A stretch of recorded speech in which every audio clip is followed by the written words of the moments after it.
আমাদের এলাকায় football tournament হয়, শীতের সিজনে র্যাকেট টুর্নামেন্ট হয়, ক্রিকেট টুর্নামেন্ট হয়। এই ধরনের টুর্নামেন্টে অংশগ্রহণ করার হুকুম কি হবে? এখন দেখতে হবে এটার মধ্যে কোনো গুনাহ পাবে কিনা, এরা নামাজ পড়বে কিনা। যদি ক্রিকেট খেলার কারণে, ব্যাডমিন্টনের কারণে, ফুটবলের কারণে, অর্থাৎ যে কোনো বৈধ খেলার কারণে যদি নামাজ ছুটে যায়, এই টিমকে কোনো ধরনের সহযোগিতা করা যায় না। তাহলে আমি তোমাদের এখানে ডোনেট করতে পারি, শর্ত কি? সবাই নামাজের সময় নামাজ পড়তে হবে, সবাই খেলোয়াড়রা নামাজ পড়তে হবে, এটা থাকতে হবে, সবাই নামাজি হবে।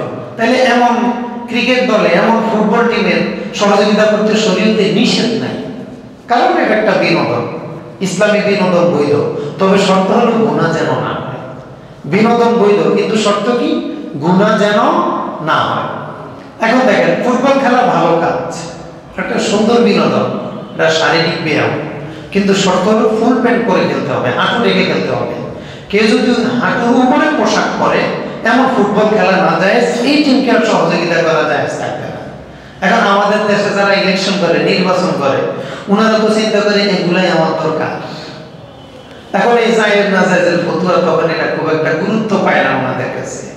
সে যেহেতু খেলবে, এখানে টিম মানে বিশাল, এখানে 4-500 যুবক আছে, এখানে যদি এদেরকে একটা কাপ দেওয়া যায়, কাপ একটা ফালতু কাপ, গ্লাসের বেড়ে মাঝখানে একটা দামে রয়েছে, এটা দিয়ে কি করো? এগুলা স্টেজ দিয়ে ঘর বোঝাই রাখে।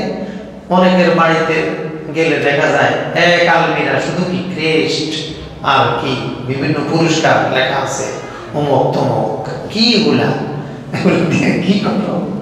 এটা একটা কাবা শরীফের ছবি হইতো, মসজিদে আকসার ছবি হইতো, মদিনার ছবি হইতো, তাহলে দেখলে একটা ইমানের জোশ আসতো। জামান নবীর রওজা, মসজিদ, এগুলা কি?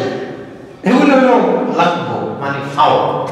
এগুলা এই জন্য আপনি খেলার পুরস্কার যে কোনো জিনিস দিতে পারেন না। আপনি মুসলমান, আপনাকে প্রত্যেকটা কাজ অর্থবহ করতে হবে।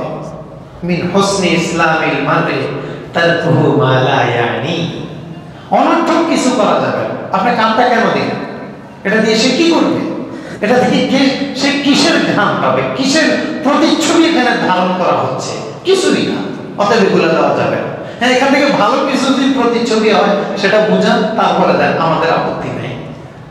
ওয়ালা তাআওয়ানু আলাল ইসমি ওয়াল উদওয়ান। যে ক্রিকেট টিম, যে ফুটবল টিম, যে র্যাকেট টিম নামাজ ছেড়ে নামাজ খেলবে, নামাজ ছেড়ে যারা খেলবে, এদেরকে সহযোগিতা করা যায় না। রাস্তার মেইন লাইন থেকে বিদ্যুতের লাইন নামে তারপরে রাতের বেলা ক্রিকেট খেলে, কার বিদ্যুৎ? তোমার আব্বার বিদ্যুৎ। কয়জনের কাছে মাপ চাইবা? এই লাইন তো এই দেশে 20 কোটি মানুষের বিদ্যুৎ তুমি চুরি করছো, আর এই 20 কোটি মানুষের পায়ে ধরে মাপ চাইবা কিভাবে? এজন্য সরকারি সম্পদ ফাঁকি দেওয়া আর ব্যক্তির সম্পদ ফাঁকি দেওয়া, দুইটার হুকুম কিন্তু এক না। আমি আপনার সম্পদ আত্মসাৎ করলাম, কোনোভাবে হাতে পায়ে ধরে কান্নাকাটি করে আপনার কাছ থেকে মাপ নিলেই যথেষ্ট, আমার আর কোথাও যেতে হবে না। কিন্তু সরকারি সম্পদ, যেটা জাতীয় সম্পদ, এটা যদি কেউ আত্মসাৎ করে, সে যদি 1 কোটি বছর কান্নাকাটি করে, ওর 1 ইঞ্চি গুণও মাপ হবে না। 1 কোটি বছর যদি কান্নাকাটি করে, 1 ইঞ্চি গুণও মাপ হবে না। কি করতে হবে? যা চুরি করছো সব রাষ্ট্রীয় কোষাগারে জমা দিতে হবে।